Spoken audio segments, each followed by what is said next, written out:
Okay, so we're starting a new perek today. We're going a little backwards.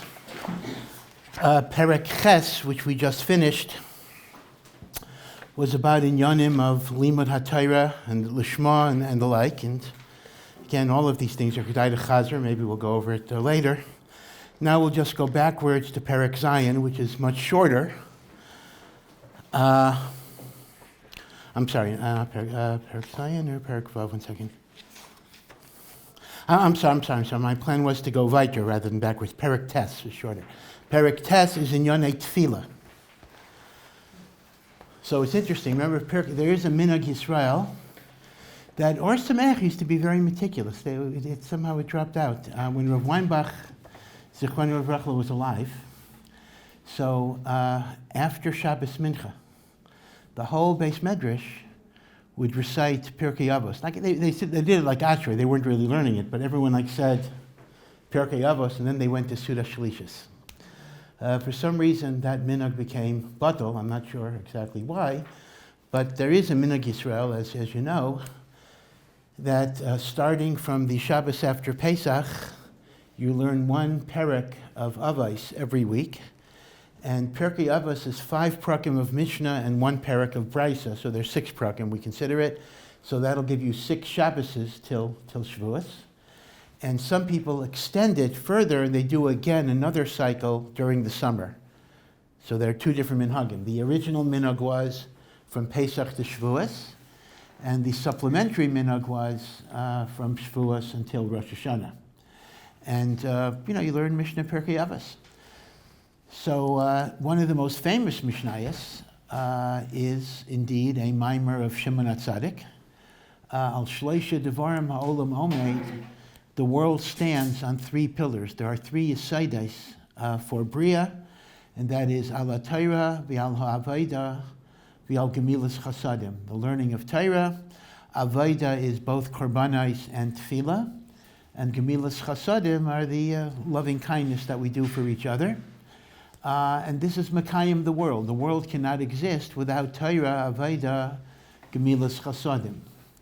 All of the Sfarim tell us this is Merumaz in the life of the Avos of Avraham, Yitzchak, and Yaakov, that Avraham Avinu, his primary Avayda was Chesed, and Yitzchak was primarily through Avayda, and Yaakov Avinu is through Limud HaTorah. Rav Tzadok wants to say, interestingly enough, that this is also Merumaz in the 3 subcategories of Shevet Levi. Shevet Levi was divided. Levi had 3 sons, Gershon, Kahas, and Merari. And in Parshas Bamidbar, these subdivision families of Leviim, which in time each grew into a large family, had a separate function. The Bnei Kahas, of course Moshe and Aaron come from Kahas, but the other Leviim of Bnei Kahas, they were in charge of carrying the Aron, and they didn't have wagons. The Aron had to be carried bakosef. It had to be carried on the shoulder. Gershon and Merari used wagons. They used agalais, but Gershon was in charge primarily of the urias, the tapestries, and the curtains. And Merari did the heavy lifting. They were in charge of the krushim, the actual beams and boards. So Gershon, Kahas, and Merari. So Rav Tzadok wants to taina that Kahas is a remez to the Kayach of Torah, because Kahas carried the Aron HaKodesh. Now that's a fairly pashut association. The Aron HaKodesh is Keneged the Torah. Gershon, he tainas, is Keneged the Kayach of Avayda, of Korbanos and Tefillah. Now that's a little less clear, but that's based on the idea that Tefillah is associated with the idea of a bias. As the Beis HaMikdash is called Beis Tefillah. Now, what makes a bias? It is the gag, primarily. Just like the definition of a sukkah is the schach. In other words, so what makes the Mishkan a Beis Tefillah? It's the roof. Now, the roof of the Mishkan was not a solid roof, right? You had the boards, and it was covered by the urias.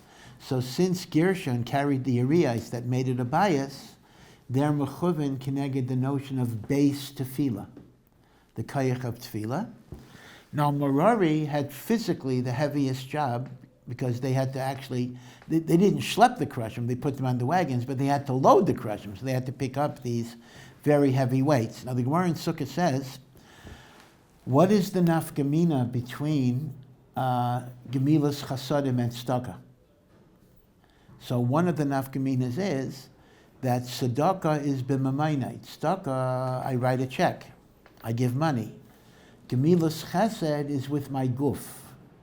So therefore, gemilas chesed is the physical exertion of helping somebody. And since Merari had the greatest physical exertion, it's mechuven keneged gemilas chasadim. Gershon, Kahas, and Merari. Now Rav Tzadok then points out that Kahas is called Kodesh Kedashim. So this is an important point that Bnei Yeshiva need to keep in mind. Rav Tzadok says, even though the world is niskayim with shleisha devarim. Now that's very important.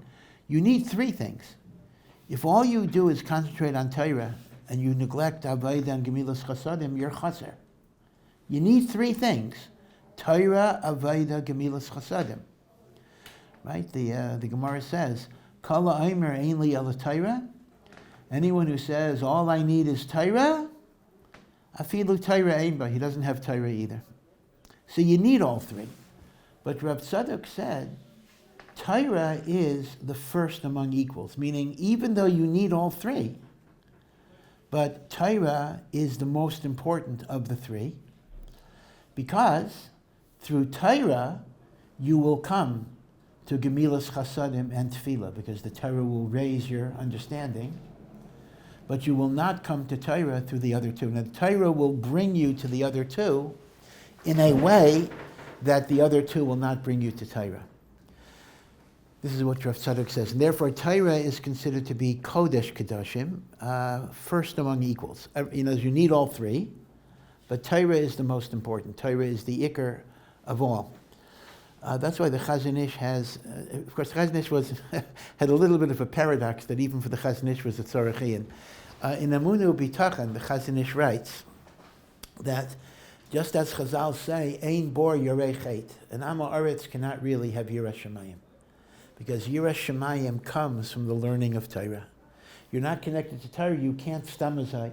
Now, not that you can't be from, a person could be from, but genuine Yiras Shamayim is not shayach unless you're connected to Torah.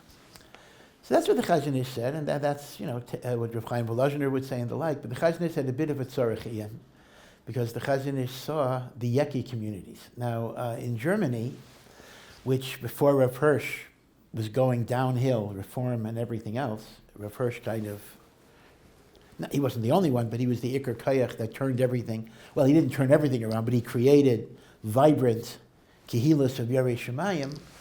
But in Germany, the notion of Torah being such an important thing was less pronounced. People went to university, and there were balabatim who bichlal weren't necessarily learning at all, but they were very meticulous in halacha. And the Chazon Ish noticed that there were yekesha balabah. He doesn't mention Yeki by name, but he has a whole note. He's talking about them for sure. Everyone knows this, and he says, you're going to ask me a kasha that you come across balabatim who are sholem b'yiras shamayim and meticulous in halacha, even though they don't really learn that much. And how is it shayach? And the Chazon Ish has a little bit of a tzorech in exactly how to explain it. But he said ultimately it was kind of a gift min hashamayim, that because these people didn't have a chance in their tekufa to go to yeshiva, so HaKadosh Baruch Hu gave them an extra siyata dishmaya that they would be zeicha to yiras shamayim, even without such a connection to Torah. But the Chazon Ish treats that as a miracle, basically. He says if somebody is a Yarei Shamayim without Torah, he says it'll happen sometimes, but that's the getter of a nes. B'derech hateva, you cannot expect to have real Yiras Shamayim unless you're makusher with Torah mamish. That's the joke they say about the Yeki. Because, again, Yeki's stereotyping, of course, but they are so exact, so meticulous. Everything has to be kikutzo shel yud b'diyuk. So a person was going to Mincha December 4th, and he told his wife, that he would be late tonight. He'll be late coming back from Ma'ariv. So she said, why are you going to be late? He says, well, we're changing from B'sein Bracha to B'sein Talum Mator. So that's an extra syllable added to the Amida. So maybe we're going to be, I'll be a little late today. That's the idea of being Medayak in Zemanim, Ad Kedei Kach. Okay, so this is again, this is a hakdama to what we're going to talk about in a moment. The Chavetz Chaim says, this is the pshat when Yaakov Avinu, the day before Yaakov Avinu meets Esav, or the night before, he encounters the Sarei Shel Esav. He encounters the guardian angel of Esav who wanted to destroy him. And the Chavetz Chaim says, why do we find, at least in the Psukim, that only Yaakov Avinu is attacked by an angel who wants to destroy him? We don't find Avram Avinu, who had Nisyanis, of course, but Avram Avinu, we don't find a Malach, we don't find a Kayach min HaShamayim that tried to destroy him. We don't find by Yitzchak a Kayach min HaShamayim that tried to destroy him. Why do we find a Malach HaMashchis only Lagabe Yaakov and not Lagabe Avram and Yitzchak? So the Chavetz Chaim says very beautifully. He says, the Kayach HaMashchis, the Sarei Shel Esav, is really symbolic of the powers of evil of the world. It's all connected to the Yetzer Hara, the Satan, that tries to be Mesesas. Now the Satan, or the Yetzer Hara, is what you might call a strategic thinker. By that I mean, he'll let you do mitzvahs if he knows that the mitzvahs aren't going to last. He'll let you do things that will have a short-term hatzlacha, because he knows in the long run he'll get you. He doesn't have to bother. So Memela, Avram Avinu, who represents Chesed, and Yitzchak, who represents Teffilah, the Yetzer Hara lets people do Chesed and lets people do Tefillah. Because if it's not Mekusher to Torah, it's not going to last. Meaning, it may last one generation or two generations. But a Yiddishkeit that's not Mevusas on Torah learning will peter out eventually. So Memela, the Yetzer Hara says, I'll leave Avram alone, because that Yiddishkeit's not going to last so long. I'll leave Yitzchak alone. But Yaakov, who represents the Kayach of Torah, with Torah there is nitzchius, there is eternity. With Torah there's intergenerational continuity. That the Kayach Hara has to try to fight. Because Torah will allow a hemshech. Now this is an interesting yesod, meaning the Chavetz Chaim is saying, maybe it's a little different than the Chazon Ish, that an individual could indeed become a Yarei Shemayim through Chesed and Avodah. But it'll be much more difficult to pass it down to his children and his children's children. Now the truth of the matter is, if you know kind of the history of American Orthodoxy, and I think it was very similar in other countries as well, at least Western countries, you mamish see this pattern. You know, there have been Jews in America, you know, since colonial times. But when we talk about the major influx of Yidden to the United States, there are really three tekufas. The first tekufa was 1840s, 1850s, you know, before the Civil War, right after the Civil War. And these were largely people from Germany who were not Orthodox. They were not from at all. They were already Reformed Jews. And their big thing was chesed. They created burial societies, loan societies, even country clubs, which were seen as a type of chesed. Jewish hospitals, right? You may wonder, why on earth do we need Jew at Mount Sinai? All the Mount Sinai's around all of. Why do you need Jewish hospitals? Well, because there was a time, not true today, that a Jew couldn't automatically be treated in a regular hospital. We had to make special Jewish hospitals. Today, you know, I mean, you know, you don't need it as a medical need. You may need it halachically, but most of the Jewish hospitals are non-halachic anyway, so it's not like Shari Tzedek, so you're not going to get that mimanavshach. But essentially, the emphasis of the German Jews were to create chesed societies. Now, what happened to that generation? They became totally assimilated. Their children and their grandchildren, many of them actually converted to Christianity. Not because they believed in Christianity, but that was a way to get ahead. and they disappeared.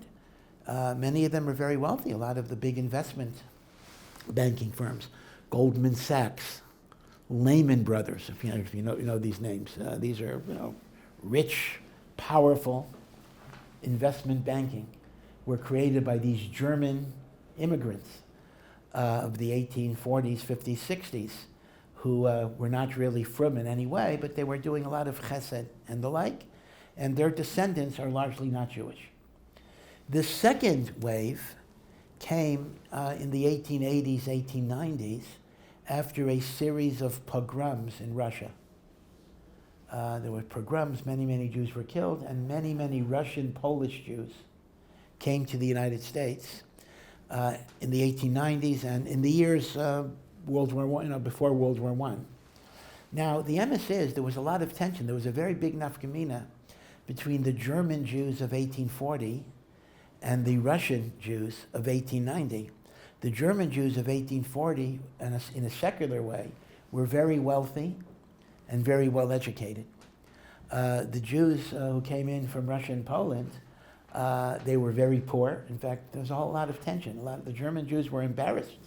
They used to call the Polish Jews East or Ostjuden, East Jews. They looked down upon them. They didn't want to have anything to do with them, and the like.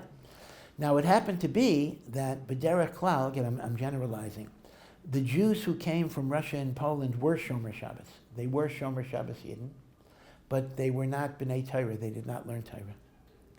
So they would daven every day. They did a lot of shul building, a lot of shtibels, and the like. And what happened to them? So they were from, but by and large, their children drifted away. That's a lost generation. There was no Torah chinuch, there was no yeshivas, and the like. The third wave of Jewish immigration was after the Holocaust. And this brought in Rav Aaron Kotler, Rav Moshe Feinstein. Rav Moshe Feinstein came in the 30s, but around that tekufa, and the like. And they saw as their tafkid the creation of yeshivas in the United States, whether it was Rav Shraga Feivel Mendlovich, who created the day school system, or Torah V'das, or Ner Yisrael, or Chaim Berlin, whatever it would be. And then you have community kailalim, the organization Torah Amsora, ensured with tremendous Mesiras Nefesh that every Jewish community that has 5,000 or more Jews would have a day school, would have a yeshiva katana, at least from grade 1 to grade 8. So kids can get an elementary education that could enable them to go to yeshiva. Now, it's true that it's still the case that frum Yidden are only a small percentage in the United States, but the fact that it's 15% or 20% and is very strong is only after the yeshivas were created, meaning to say the orthodoxy that existed when it was based on chesed and when it was based on shuls, on Teffilah, had no kiyum to the next generation. And the nitzchias of Klal Yisrael is makusher to Torah. So the Chavetz Chaim's words are very prophetic, that the Sarah Shal Esav was perfectly willing to let Avram's Avodah go on because it wouldn't last, and Yitzchak's Avodah go on, it's not going to last. Yaakov Avinu, he wants to destroy. Again, many people, even Orthodox rabbis, an Orthodox rabbi in the 1930s, and there were some big shows, did not believe that Orthodoxy would last in the United States. They didn't believe it. They said it's not shayach, and it's really only post-World War II that Orthodoxy became really the very vibrant koyach that it is in the United States. Now, whether it's falling apart now is another issue with the anti-Semitism and everything else, and what HaKadosh Baruch Hu is trying to tell us. That's a talk for another time. But then the Chavetz Chaim has another ha'ara that's fascinating. So the Sarah Shal Esav is trying to destroy Yaakov because Yaakov represents the koyach of Torah. He wasn't matzliach. And yet, he had a partial victory. He smites Yaakov on the thigh, and in the morning, Yaakov Avinu is limping. So the Chavetz Chaim brings from the Zayar that the thigh is symbolic of supporters of Torah, just like the thigh supports your body when you walk. So the angel of Esav could not take away Torah from Am Yisrael. There will always be Yechidim who will be Meiser Nefesh to learn no matter what. But he was menatseach that the support of Torah is going to be weak. And that is why the Chafetz Chaim says yeshivos always have to struggle financially. Because this was the nitzachin, this was the victory of Sarei Shalesav, that the Machzikei Torah are going to be limping. And if you think about it, it's almost an unusual thing why yeshivas should be struggling so much. There's a lot of money in the world. I mean, think about the money that goes into, movies and whatever it would be. I mean, billions of dollars, trillions of dollars. And by the way, a lot of that money is owned by Jews. I don't want to be anti-Semitic, but Jews do have a lot of money. So the thing is, you put in $1 trillion for some whatever it is, some movie studio, and yeshivas are struggling where rebbeim cannot get decent salaries. So what's the pshat? It's almost shelo k'derech hateva. Elamai, this was the curse of Sarei Shalesav, that the Hachzakas Torah is always going to be limping. Ad kedei kach, that the Chafetz Chaim remarked that any yeshiva that does not have financial problems, you have to be mesupik whether it's an authentic yeshiva. Because if it's doing too well in Gashmias, maybe there's a problem here. So I always want to remind people that Baruch Hashem, Or Sameach is a wonderful, wonderful yeshiva. So you should have no suffix at all about the authenticity of the Messiah that you get here, right? I have a raya from the Chafetz Chaim Gufa that we're doing okay. Now, a person might ask a kasha, so why should I be machzik Torah, right? A yeshiva comes to me, they want me to give some money. I say, no, you're supposed to suffer. What are you, I'm supposed to help you? You're supposed to suffer. This is the koyach of Sarei Shalesav. So it reminds me of a situation, it's an interesting situation, when anesthesia was developed in the 19th century for women in childbirth. There were some Christian ministers who said that women in labor are not allowed to have anesthesia because that contradicts Hashem's gezerah to Chava, B'etzev tel dibanim, that you're supposed to suffer. What do you mean, anesthesia? You're supposed to suffer. Hashem said, you suffer. Now, I said Christians said that.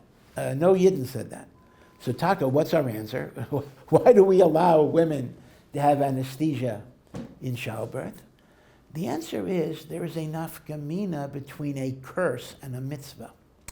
A curse is simply the teva that Hashem created. Hashem created a teva that childbirth is painful. Hashem didn't make it a mitzvah, thou shalt suffer. You're obligated to suffer. Hashem didn't say you're obligated. Hashem is saying, this is the teva. But if a person is able to mitigate some of these circumstances, that's mutter. Same thing here. Hashem didn't say there's a mitzvah for yeshivas to be poor. Hashem said, I'm creating a teva through the Kayach HaBesav that yeshivas are going to struggle. But at the same time, I, as a Yid, have an achrayus to try to help them the best way that I can. That I can't use the klala as a heter to be mafkiya me from the chiyuv of hachzakas Torah. Pumvakert, it could very well be that maybe the hardship was created, so I as an individual, have to assume a greater responsibility.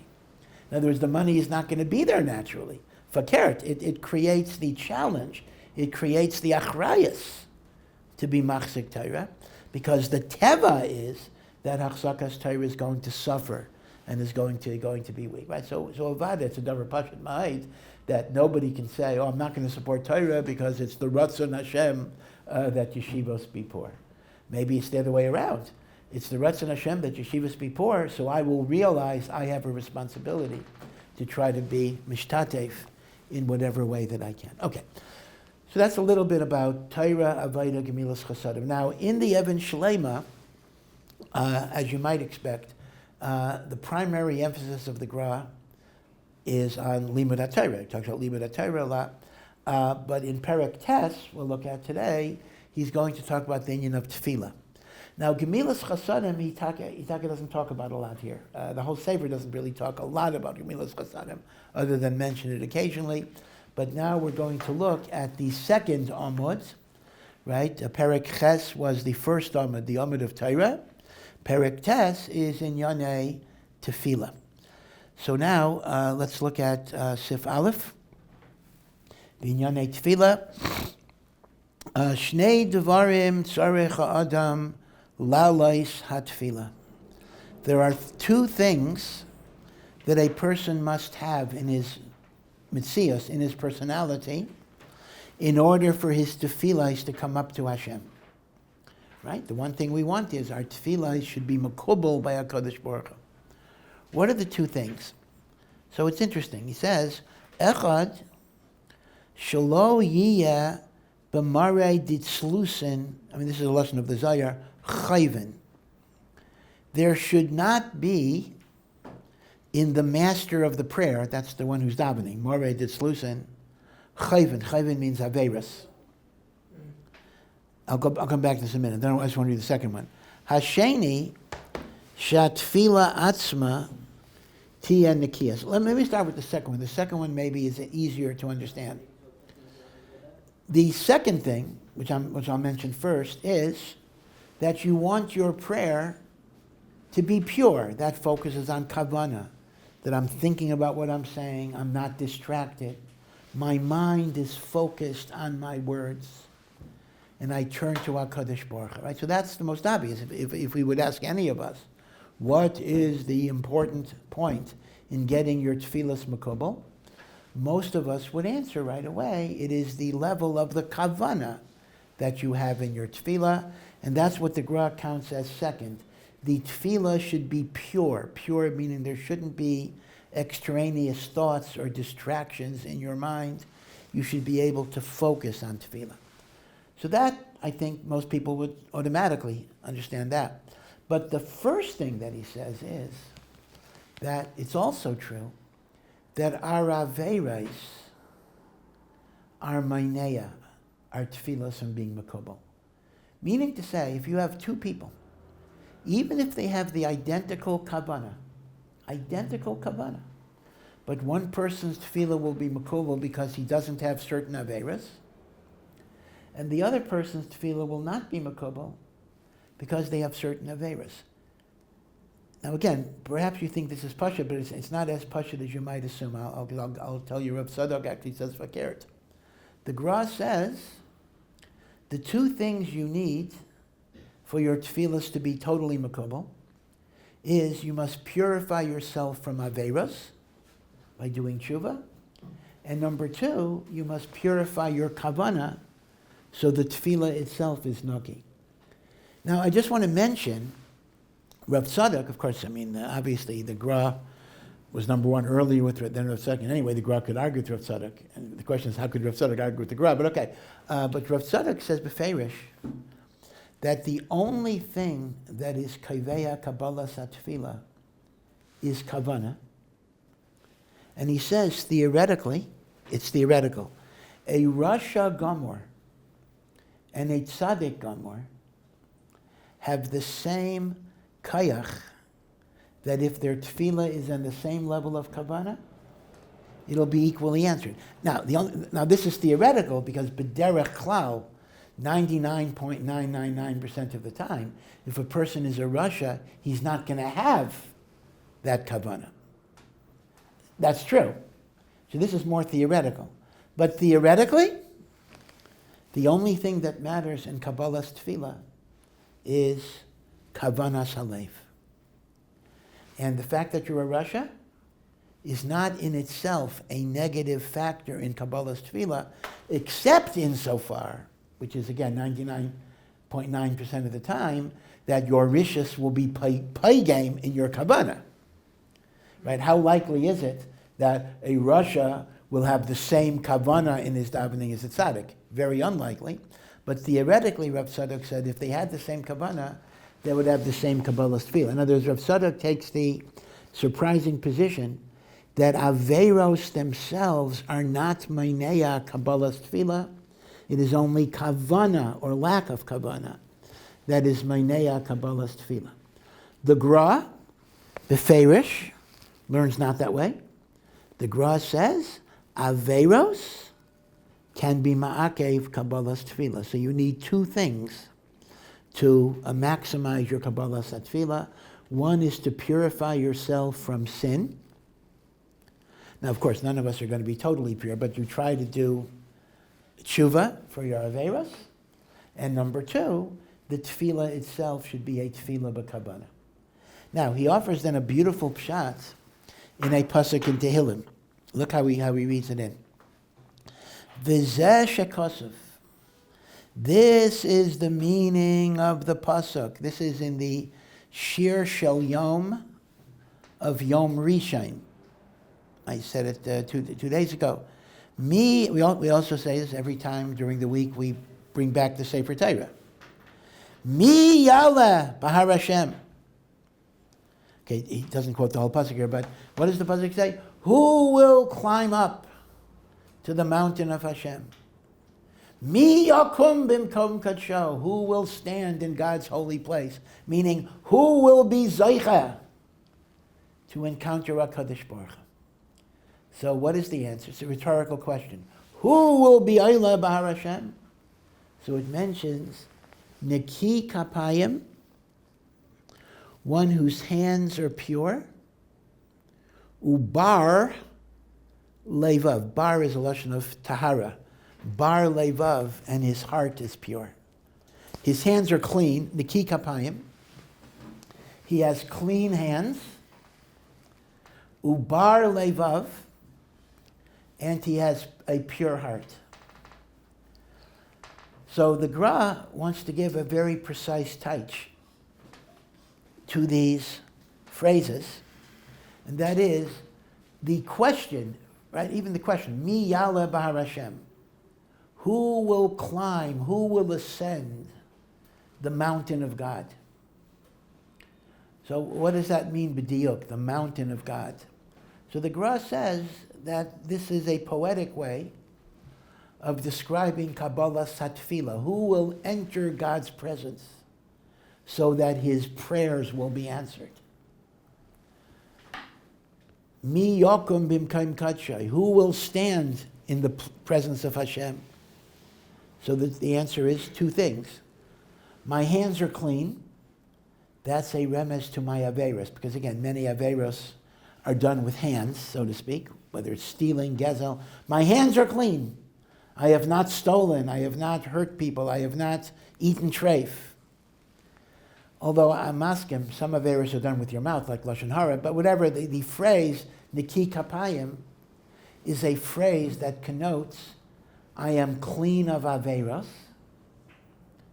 And the second answer is Bar Levav. I am pure of heart. When I daven to Hashem, my heart is pure. I'm not thinking about other things. So that's a very nice pshat, right? Who will be zaycha to have their tefillahs answered? There are two conditions. You have to be Neki Kapayim, and you have to be Bar Levav. Right? So when you say this pasuk, when the Torah goes back, or on Sunday, think about the pshat, right? Mi yala Hashem, Neki Kapayim Bar Levav, and then it continues and it reemphasizes it. Asher loy nasa lashav nafshi. He does not take my soul in vain. That refers to a person who prays, but he doesn't use his soul. He only prays superficially. So it's as if he's wasting his neshama. He hasn't sworn falsely to get the mammon or something. That's a remez to averos. Right? So it goes both ways. That you have to have two conditions. The tefillah has to be pure, and you have to try to do tshuva from these different averos.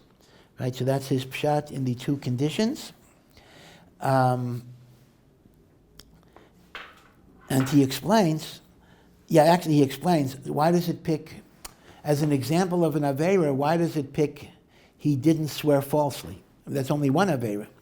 So he says very beautifully, this is a remez to the Gemara in Nida, that before we are born, we take a shvua to Hashem, that we will keep the Torah.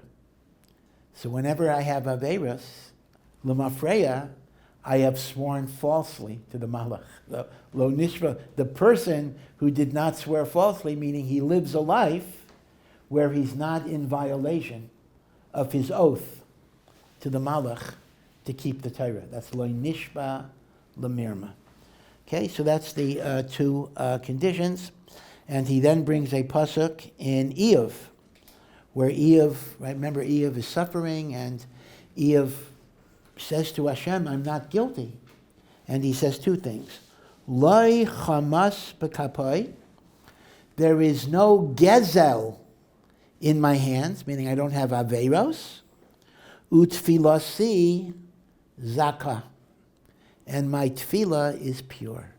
So you see in that pasuk in Eov, these two inyanim. So again, very, very interesting understanding of these psukim, which is why the Sfarim HaKadoshim say that it is proper before every tefillah that a person should do a certain tshuva in his averos. He should say to Hashem, I am mischaret for my averos. I will try not to repeat them. I ask you, Hashem, to forgive me.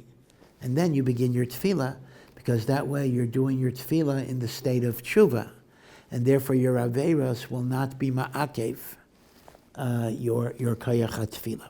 Okay. Now we have Sif Beis, the second thing. He says, B'masha kasuf, right, this is a pasuk in Bereshis, Al kain yazav ish es aviv v'es imai v'davak bi'ishtei. Right, a famous pasuk. Hashem says, a man must leave, a man must abandon his father and his mother, and he must cleave unto his wife. Now, just stop for a moment, just in terms of Pashut Pshat, and you could misinterpret that pasuk. It says, oh, once I get married, forget about my parents. That's Vada not the case. Avada, there's a chiyuv of kibbud aviyim, even after you're married, that's for sure. But it actually does mean that a person's primary chiyuv is towards his wife and the wife towards the husband.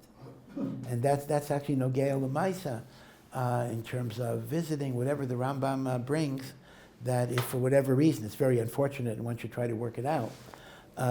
Let's say your spouse does not get along with your parents or vice versa, that you cannot be mechayev, the spouse at least, to have to go with you to visit people that she cannot get along with. Now again, this is a very, very bad situation that one should be masaking, but if push comes to shove, the halacha is, my achrayas towards my wife is greater than my achrayas. In fact, this is an issue that virtually all married people do face, mother versus wife, whatever it would be, and it's something that has to be navigated. But that's the simple meaning of the pasuk, that your primary shaykhis has to be to your wife. But the Gra offers an interesting extra explanation here. And he says, Merumas Masha Kasef, Ha'aimer li'aviv ule'imai lo'i re'isiv. Do you remember, this is in Zayis HaBracha. Moshe Rabbeinu, on the day of his death, is giving a bracha to all of the tribes. And when he gives a bracha to Shevet Levi, his own Shevet, he talks about how special Shevet Levi was, because they were willing to say, I don't know my father, I don't know my mother.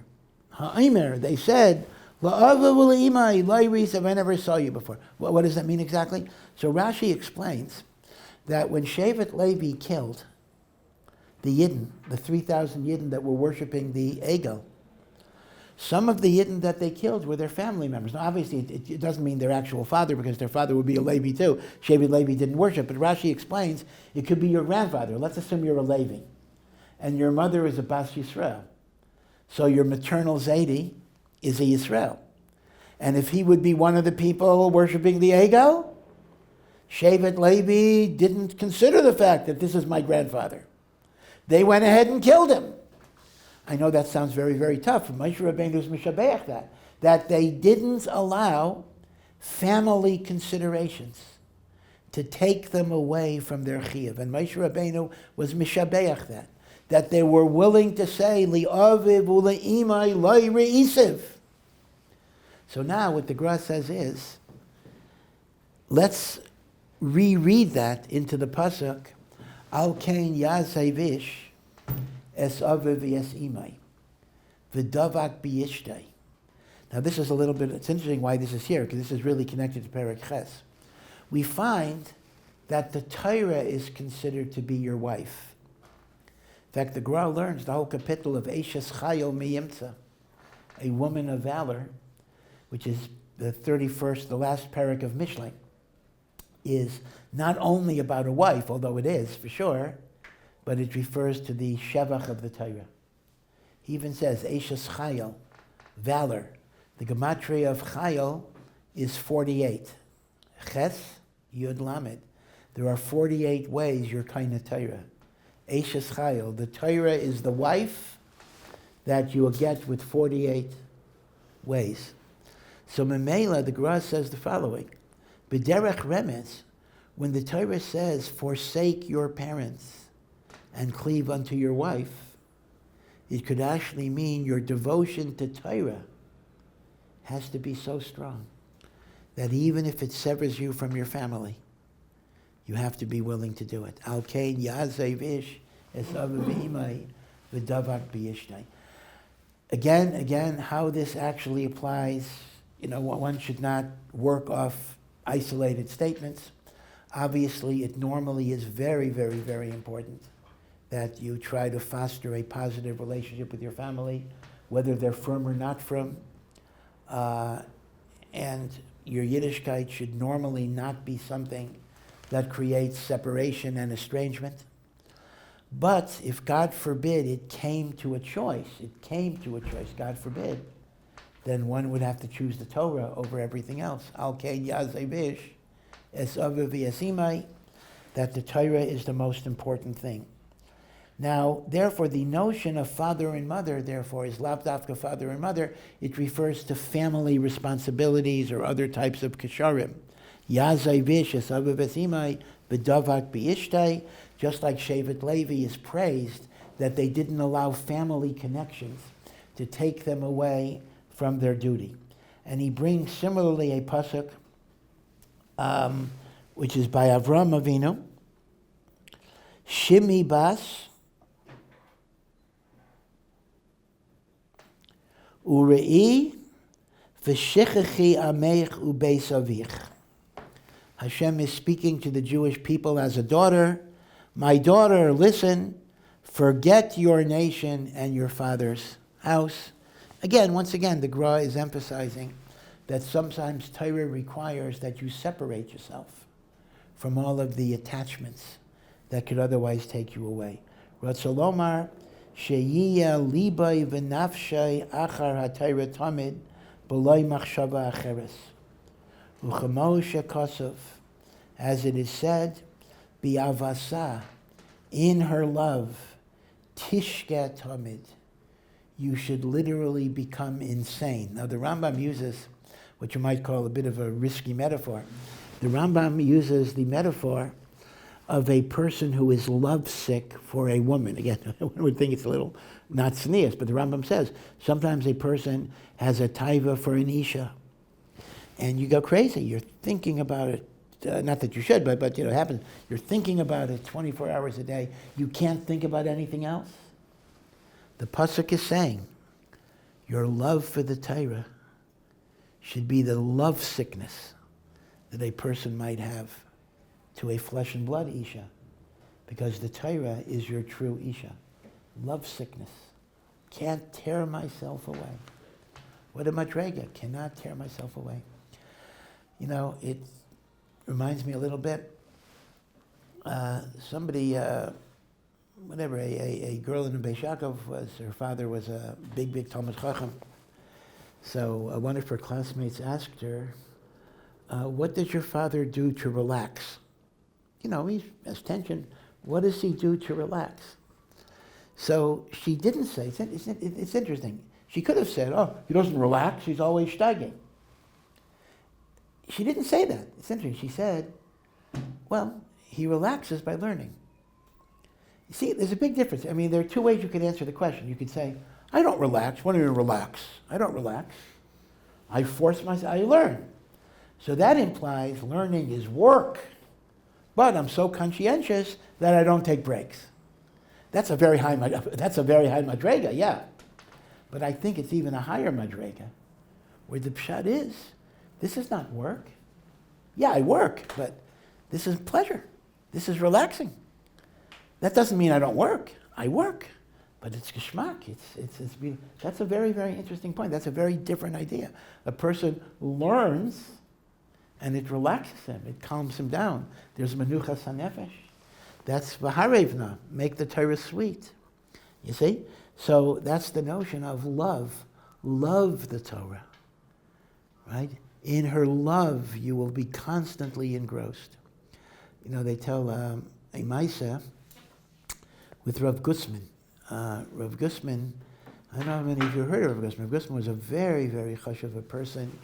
I think he was nifter maybe 15 or 20 years ago. It's been a while. He was very interesting because Shlomo Zalman said he was jealous of him because Rav Gussman managed to be a great Rosh Yeshiva in Eretz Yisrael who was not involved in any political issue whatsoever. He mamish had nothing to do with anything other than teaching Torah and helping Talmidim. That's it. As opposed to Rav Shlomo Zalman, Rav Elyashiv, you know, they all got involved in all sorts of things. Like, how did Rav Gussman manage to get under the radar? It was mamish a miracle, especially in Eretz Yisrael. It's a miracle if you could be a Rosh Yeshiva and not be involved in the political issues that are going on. But Rav Gussman had a very interesting history. Rav Gussman was the son-in-law of one of the Dayanim of Vilna. This goes back way before World War II. And his father-in-law died very suddenly. So Rav Gussman was appointed to be a Dayan in Vilna when the head of the Beis was Rav Chaim Ozer Grodzinski, the Gedolei Hador Mamish. Rav Gussman was like 22. He was a Dayan with Rav Chaim Ozer. So people would come to Rav Gussman for shilas. Rav Gussman he felt he was too young. He felt he wasn't roy lekach, so he didn't paskin. So Rav Chaim Ozer called him in one day. Rav Chaim Ozer was like 70, and he says to Rav Gussman, "Do you get a salary from the Kehillah of Vilna?" He says, "Yeah, I get a salary." He says, "And you don't paskin shilas?" He says, "You're a goslin." He says, "You have to paskin shilas. We pay you to be a dayan, so you got to do your job." So Rav Gussman became a dayan on the Vilna Beis Din at 22, mamish. And it's very, very interesting that he once wrote that he is immune to kavod. He says kavod, he has no yetzer for kavod, because as a 22 or 23-year-old person, he had the greatest kavod a human being could have, because he said he once walked into an asifa, and the Chafetz Chaim and Rav Chaim Ozer both stood up for him. Chafetz Chaim was already 90, you know. So he said, he says, if you have the kavod of the Chafetz Chaim, Rav Chaim Ozer, there's no kavod in the world that will be equal to that. And he says, so he had his kavod already. He says, nothing else is going to get him. He writes that he used to talk to Rav Chaim Ozer a lot. Rav Chaim Ozer was really the Gadol Hador, and of course the head of the Vilna Beis Din. And one time he's walking with Rav Chaim Ozer, and Rav Chaim Ozer starts talking about mushrooms. He says, you know, this mushroom is a very poisonous mushroom. Be sure you never eat this mushroom. It'll kill you. You know, it's very, very true. You know, mushrooms can be extremely poisonous. You know, people who go into the forest and they gather mushrooms, people die. And if you don't know what you're doing, you can mamish die from a mushroom, like in 1 second. So Rav Chaim Ozer is telling him, this mushroom is good and that mushroom is not good. And Rav Gussman doesn't want to say anything. He's Rav Chaim Ozer, but he's wondering, like, well, you know, we were talking and learning. Why is Rav Chaim Ozer talking about mushrooms and all sorts of other things? So what happened was Rav Chaim Ozer died in 1940, and then they have the Holocaust. And Rav Gussman joined the partisans. He was not in a concentration camp. He actually joined Goyim. These are partisan groups that would be fighting the Germans. Now, being a partisan itself was very, very dangerous, because who are you fighting? You're fighting with Ukrainians. I mean, they might kill you when you're asleep. But whatever it is, for a number of years, he was with the partisans. And he lived off the mushrooms and the flowers and the grasses that Rav Chaim Ozer told him were okay. And a lot of the partisans died from poisonous mushrooms. So Rav Chaim Ozer had almost a Ruach HaKodesh that Rav Gusman would be in that matzav, and he gave him the Eitzah by which he would live, by which he survived. Mamish, an amazing thing. This was before the war. The conversation they had was before World War II, before 1939, when the Nazis invaded Poland. So he said that the Sichas Chulin of Rav Chaim Ozer was also with Ruach HaKodesh. You had to pay a lot of attention to. So Rav Gusman had been married, and I don't know exactly where he kept his wife and child, but whatever it is, finally the Milchama was over, and they came back to Vilna. And the first thing that had to be done was they had to look for food. They were starving. They had to find bread. They had to find something. So Rav Gusman is going with his mishpacha looking for bread. But as they're looking for bread, he passes a beis medrash, which for some reason didn't get destroyed. And he stopped for a second. He knew that this is not the time to learn. He stopped for a second, like it was like a magnet pulling him. And his Rebbetzin said, listen, why don't you go in for a half an hour? We can wait. In other words, his desire for learning, because he hadn't really been able to learn for a few years, really. I'm sure he thought of Divrei Torah, but he didn't have Sfarim. He wasn't in a beis medrash for 3 or 4 years. And he finally sees a beis medrash with Sfarim. So the Rebbetzin sensed right away that it was like a magnet. He couldn't get pulled away. He was going to force himself because he knew his primary achrayas was to find food, but he said, you can go in for a little bit. It's okay. So that's the notion of the Avas Torah. Now, even on the Hasidic side of the story, they have an interesting story about Rav Levi Yitzchak of Berdichev. That I don't know exactly the reason for all of this. One time, there was a village, and all of a sudden, no one knew who he was. I shouldn't have given his name till the end of the story. And he shows up Yom Kippur night before Kol Nidre, a stranger, and he asks if he could daven. I'm not even sure if he asked. All of a sudden, he brings himself up to the Amud, and he starts davening Kol Nidre. He makes the chazan, and he does a beautiful, beautiful Ma'ariv. I've never heard such a Teffilah with slichas. And afterwards, he stands up the whole night, doesn't go to sleep. And then the next morning, he does Shachris, and he lanes, and he does Musaf, and he does Mincha. People thought this must be a Malach. There's no human being. He just goes continuously without a single break. Says, right, Ma'ariv, and learned all night, and then Shachris, and then Kriyas HaTorah, and then Haftorah, and then Mincha, Musaf, then Ne'ilah. Right, these are long tefillahs. And then finally, weekday Ma'ariv. And people are just like staring. They can't believe, what on earth is this? Finally, he collapses in a chair, and he says, I'm starving. So they say, now we see he's a human being. They bring him food. He says, no. I didn't learn Torah the whole day because I was davening the whole day. There was no break. So then he says, he takes a Maseches Sukkah. He learns Maseches Sukkah. Didn't eat. Learns Maseches Sukkah the entire night. Then davened Shachris. I think after Shachris he finally had something to eat. That was the Breitowitz, the Avas Torah. The Breitowitz is known for Avas Yisrael. That everybody knows. Breitowitz was the great defender of Am Yisrael. But you also have to know the Avas Torah that the Breitowitz had. And then Rav Hutner used to tell a Meiser. Rav Hutner grew up in Warsaw. And his mother used to tell him not to go on certain streets. What was the pshat? That there were certain streets which had Jewish merchants.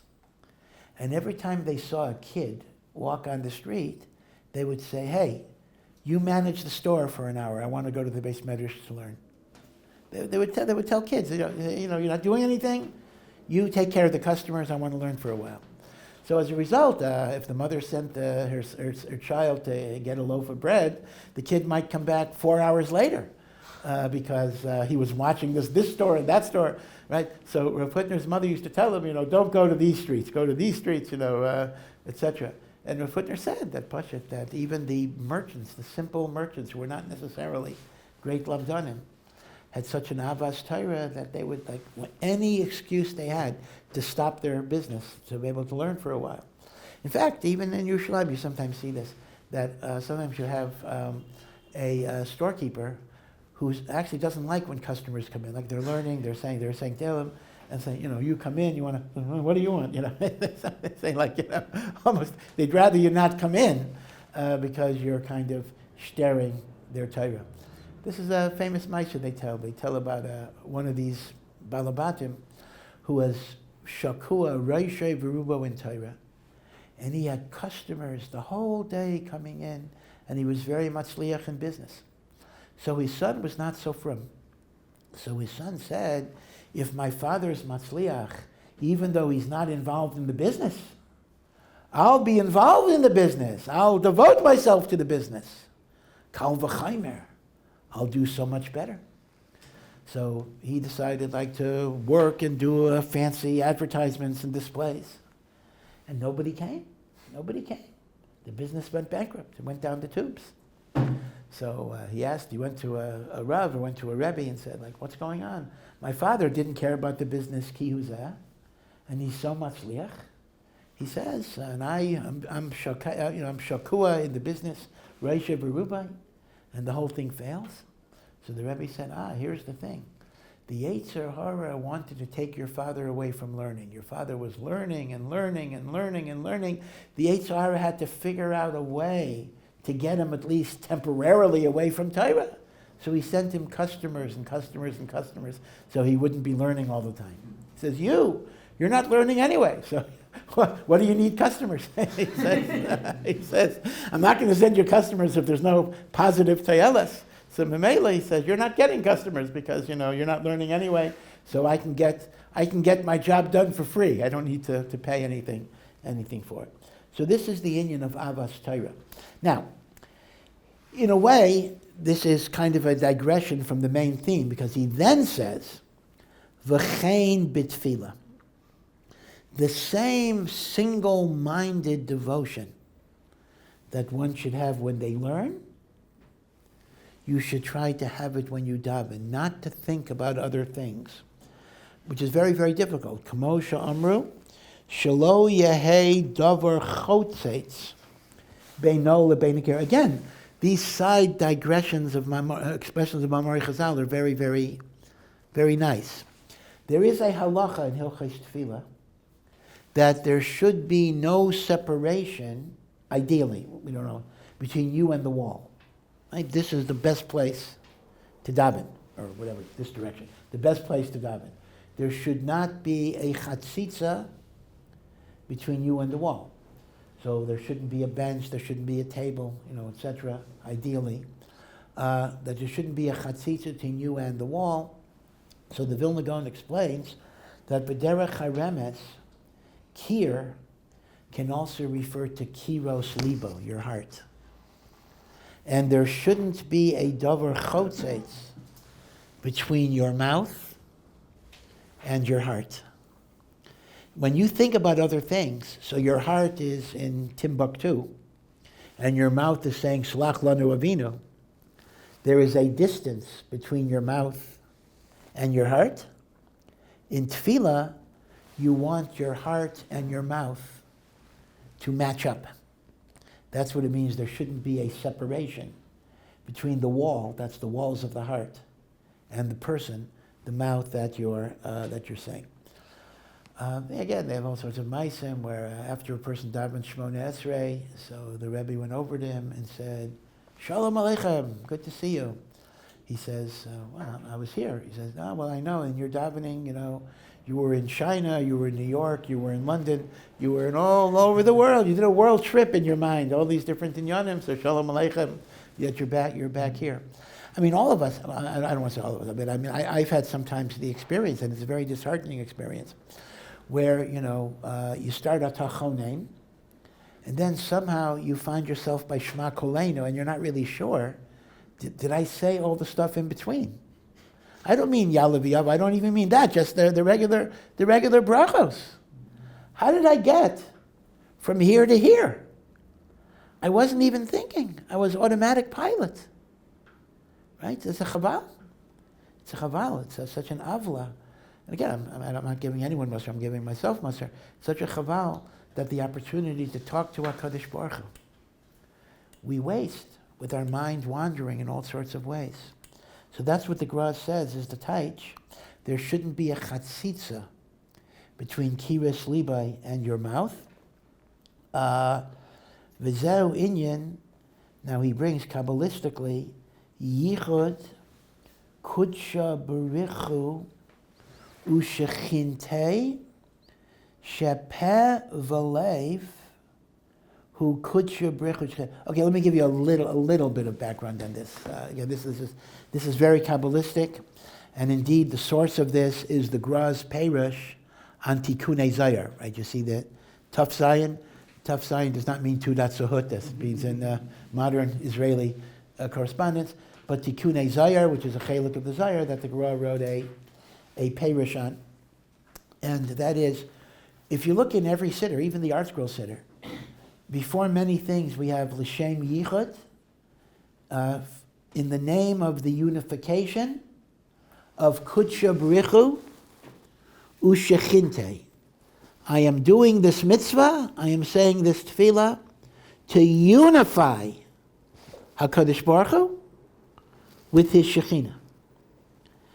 Now this itself is a very, very, very problematical idea. To unify God and the Shekhinah, there's only one God. You're not unifying, this part of God with that part of God. Because of this, by the way, there's a famous tshuva of the Noda B'Yehuda. Noda B'Yehuda absolutely asers an average person from saying L'Shem Yichud. He says, if you're a makubal, if you're a person who understands the sodos of things, you could say it. For the average person, the understanding they will have will be kfira, will be apikorsis, as if to say God has two parts and you're putting them together. Chas v'shalom, chas v'shalom. So it's a famous tshuva of the Noda B'Yehuda in the early years of Chassidus, in which L'Shem Yichud was started by, it's really from the Arizal, but the Chassidim took it over in a lot of mitzvahs, and he was very, very much against it. Now, as you know, we obviously don't go that far, because even in a regular Art Scroll siddur, it'll selectively say L'Shem Yichud. So what does it mean, L'Shem Yichud? Well, I'm not going to tell you exactly what it means. I don't know myself. But what is the general idea of being miyached kudsha b'richu shechinte? So on one level, it refers to the idea that HaKadosh Baruch Hu manifests his presence in the world through the light of the 10 spheros. Now, the 10 spheros are divided into 3 groupings. The first 3 spheros are described as God's brains. That's Keser, Chachma, Bina. So we're not really talking about that. The next are the lower 6. Chesed, Gevura, Tiferet, Netzach, Hod, Yesod. And the last one is Malchus. So we're looking at 7. So Kudsha B'richu are the 6 spheros of Chesed, Gevura, Tiferet, Netzach, Hod, Yesod. The Shekhinah is Malchus, and in the imagery of Kabbalah, the 6 spheros are masculine, the Shekhinah is feminine, and the Shefa, the divine Shefa that comes into the world, just as human life is created.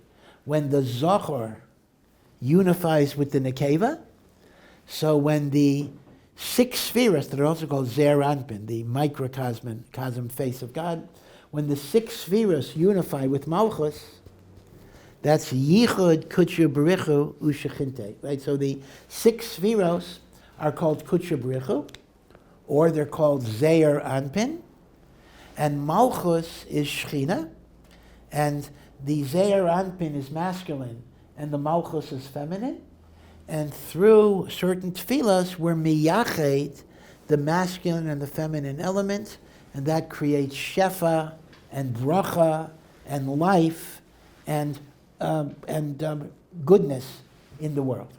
Now, this is a mashal. Obviously, there's no actual union of Hashem. Hashem is only one. But it's ki'ilu. Just as in a human relationship, the unification of masculine and feminine creates life, so too in a spiritual sense, there is a certain unification within God that creates the shefa that we unlock. Right? So that's the basic meaning of the words. Yichud, kudsha berichu, ushechinte. Now here the Gra adds, symbolically, that kudsha berichu is a remez to the peh, to the mouth, and the, well actually I'm not sure, it may be the other way around, I have to check this. I think leiv, kudsha berichu is leiv, and the Shekhinah is peh. Again, the analogy is, Malchus is called peh, because just as a woman is, has an opening that receives the Zohar, so Malchus, which receives the Zeir Anpin, is called the peh, but the Zohar initiates through his desire of the leiv. So therefore, when you unite, see this is a cosmic idea, when I unite my leiv with my peh, that is uniting on the cosmic level, kudsha berichu ushechinte. Okay, again, the most we can do is just say the words, but I just want you to at least get the picture here. The picture here is, I have to unite my thought, my kavana, and my mouth. I have to align the words that I say with the thoughts in my mind. That's the meaning that there shouldn't be a separation between the walls of your heart and your words. So, when I am ma'ached, when I unify my thought, my leiv, my thought, and my mouth, I am affecting in Shamayim a unification between Hashem's leiv, that is kudsha berichu, the 6 spheros, and Malchus, Shekhinah, which is called peh, like the nekeba that's makabel, and therefore, Kabbalistically, your davening is not only about you, but you are affecting, and again, Nefesh HaChaim talks about this also generally, you are affecting tikkunim in all of the olamos. You're being miyached, you're contributing to be miyached HaKadosh Baruch Hu and Malchus. So again, obviously this is very Kabbalistic, but at least the way I understand it, he's saying kudsha berichu is the leiv, and Malchus is the peh. So when you align your leiv to your peh, you are aligning kudsha berichu and Malchus, which is l'shem yichud kudsha berichu shechinte, which is the source of all of the blessing that comes into the world. Okay? So that's the power of our prayer. Okay, I'll do one more quickly, a very short one, Sif Gimel.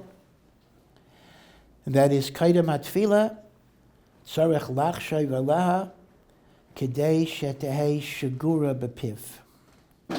So before you daven, you should think about what you're going to daven, in order, now this is a little strange, in order that the tefillah should be shagur, should be familiar to you. Now, this is a little difficult. The Gemara itself says in Brachos, right? This is based on a Gemara in Brachos. The question is, how does it apply today? That a certain Tana was asked, how do you know if your tefillah, when you daven, how do you know that it was a good tefillah that the Eibishter was makabel, or it was not a tefillah that the Eibishter was makabel? So he says, if the tefillah was shagur, it was smooth, I didn't stutter, I didn't hesitate, I know that's a sign that Hashem was makabel. If I was stuttering, if I was stammering, if I was mispronouncing words, that was a little bit of a sign that Hashem was not makabel. Right? So the Gra says, in a sense, therefore, you try to prepare yourself ahead of time so your tefillah was shagur. Now, the problem I have with this is the following. In the time of the Mishnah and Gemara, we didn't have Sidurim. I mean, that's why you had Chazaras Hashatz, more or less. So in those days, there was, of course, an idea. If I'm going to be a chazan or whatever it is, I'm going to daven by heart, so I have to kind of go over it to be sure I know what it is, etc. When you have a siddur, it seems by definition, unless you have a stuttering problem, you're not going to have a problem of tefillah shigura b'piv, simply because you have the words in front of you, and if you know how to read Hebrew, you're not going to have a problem. So it's a little schwer to apply the idea of shigura b'piv when you have a siddur. Now, maybe it could apply in special cases. For example, chol hamoed, sometimes davening is confusing where the insertions are if you're not used to it. So that's a thing to look over. But to say I have to look over a weekday mincha in order that I shouldn't stumble on the words is taka a little schwer. So apparently what the Gra means here is I don't think the Gra would mean the normal, what the Gemara meant, that so you shouldn't stumble over the words. But I think he simply means you should kind of plan out, meaning to say, just like when you're going on a trip, you may want to have a mental map of where you're going. So when you're davening, you try to think about what is the map of my tefillah. I go from das to tshuva to forgiveness. Think it out a little bit. So you're not just doing every bracha as it comes, but you kind of know ahead of time that there's a certain direction, a certain mahalech, which means you have to give yourself a little pre-davening time. Now remember the Mishnah in Brachos? The Mishnah in Brachos says, Chasidim Arishainim would prepare for tefillah 1 hour. They would then daven an hour. And then they would meditate, decompress for an hour. They did that 3 times a day. That means 9 hours in a 24-hour period. 3 of the hours were nighttime hours. Now, Lemaisa, when it says they davened for an hour, that means Shmon Esrei was for an hour. So the truth is, the first hour could include Psukei de Zimra and Birchas Kriyash, but it wasn't an hour, above that. But still, even though we don't have the time to do that, and the Gra will even say, Viter, that we shouldn't spend that much time today, but nevertheless, the notion that you spend at least a few minutes thinking about the tefillahs that you're going to say is an important aspect in Avodas Hashem. A person was nifter recently, a very chashuv Rav in Boston, Rav Margolis, Zichrono Livracha. Actually, not so, maybe 5 years ago. Chashuv a person. I myself was zocha to be in his house on a few for Shabbosim. And his daughter said she was interviewed about it. Mishpacha magazine had an article about him, so she was interviewed. So she said, my father said, there's no such thing as coming too early to shul. He says, if you come early, it's because you need the time to prepare yourself. Right? So I don't come early to shul. He says, I come on time. If that means I'm a half an hour early, that's because I have to have a half an hour of hachana. So he says, it's a shame that there's no such heter as coming too late to shul. There's no such heter as coming too early to shul. Because if you're there, you use the time, either to learn before davening, to prepare yourself for davening, and the like. So that's part of the hachana that we sometimes don't always pay attention to. Okay, we'll stop here. Have a good Shabbos.